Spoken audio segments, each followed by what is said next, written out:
हम तो से पूछिए तिवारी बाबा कौन दिन छठ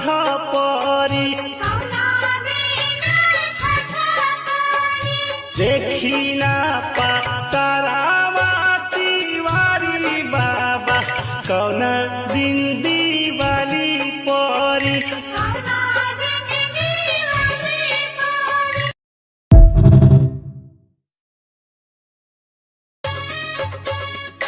हम तो से पूछिए तिवारी बाबा कौन दिन छठ परी देखी ना